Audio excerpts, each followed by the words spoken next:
It's this. We've been tracking it for a week and some change, at least in some way, shape, or form.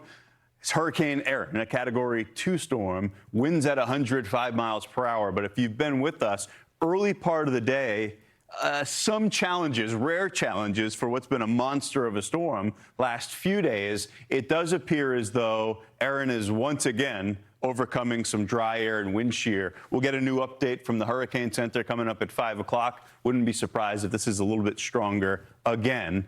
Less important is that inner core. More important is the size of this storm, which is huge and still growing larger. So that's going to bring some of those impacts to the east coast of the United States, even though the center of circulation, the core, stays offshore. Erin, it's pushing northward, and it brings with it some of the things I was just mentioning.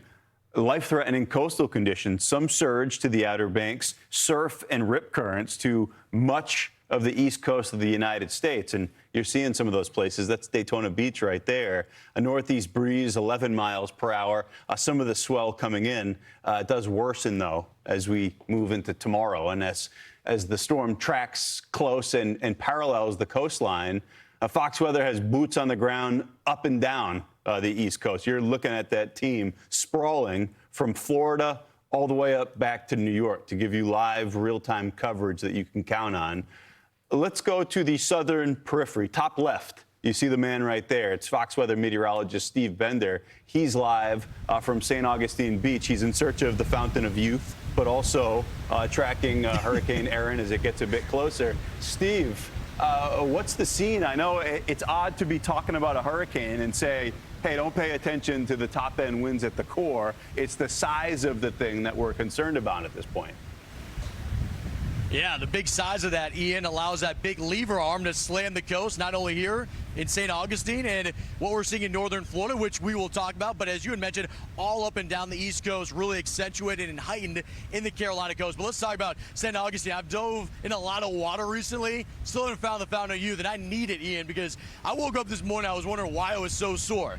I'll tell you why. I did the surf lessons yesterday, we talked about it, and Mother Nature dished it out to me. The surf was pounding, and it continues on today. We're looking at 5 to 8 foot swells today. So similar to what we saw yesterday, maybe a little less. Tomorrow, it actually increases to 6 to 10 here. So you'll notice along the beach, a lot of families still getting out. But a big emphasis in all of this is there a berm?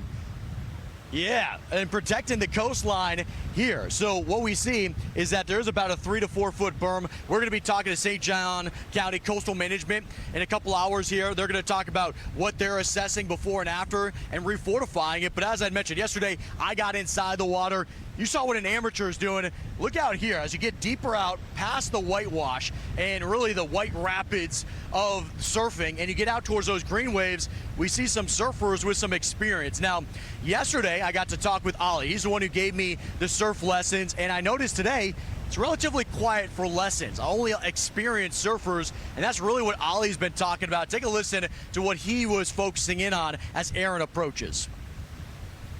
I've cancelled lessons. We wouldn't take people out in these conditions whatsoever because it is dangerous and it's really reserved for experienced surfers only. Especially for swimmers mostly, I think, is that there's the people that really need to watch out because there's strong undercurrents, a lot of water moving in general, and it can be a lot more hectic once you get out there than what it looks like from the shore. And Ian, so that undercurrent I think gets overlooked so much because you're looking at the rough surf, and I could tell you yesterday, if we can zoom all the way down there, Gary, to that lifeguard station, that's where we had our lesson, where you had the red flag for the high hazard being the rip current risk, and we did the lesson there, and by the end of me riding 1 or 2 waves, I was about 300 yards further to the north. So it was like this current that just kept sweeping us. You know how that is. Remember, whenever you visit your family, you get inside the water, and then when you look back to the shore, you're like, where are they at? I'm so far away.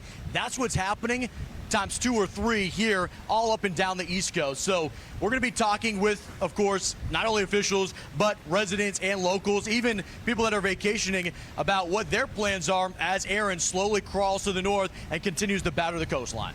Yeah, Steve, before we let you go, you mentioned you're going to be talking with the coastal management team and that you had a little bit already. Yeah. How beat up are they expecting the beach to get from this? From a maintenance standpoint, it's a punch all the way up and down the coastline. Yeah, a big concern. It's a great point and something I'm going to ask him because here, Gary, let's zoom in. The question is about this berm. And so, Ian, I had met with one of their people yesterday and they were measuring it out and they said, okay, it's only about 3 or 4 feet. If it takes any more sand, then we're going to have to get back out here and get dump trucks, front loaders, similar to what you're seeing in the Outer Banks right now to refortify it. So even though Erin is so far away, if you're looking at the berm itself, I mean, here in the foreground, it really doesn't seem like there's a berm left. And so I think this is one of those nuisance storms that is going to hurt the wallets. It's going to hurt, obviously, the coastline. Even though we may not get the direct impact, of course, it's going to be way out, hundreds of miles away from the coast. But, Ian, it's a problem because this surf is a 3-4 day battering of the sand. And every time it's taking a little bit with it. That's the big concern overall. And we're early in the season, right? This is just when it's starting to increase in its activity. Yeah, it is an extended run, an extended brush with Erin. But as you said, I mean, to be fair, the coastline's always changing. It's a natural process. But boy, does it happen much more rapidly sometimes when you get a giant storm like this passing on by. That's Fox Weather Meteorologist Steve Bender. Steve, looking forward to your report. You got a broadcast coming out there later on tonight. We'll be talking with you again. Thank you.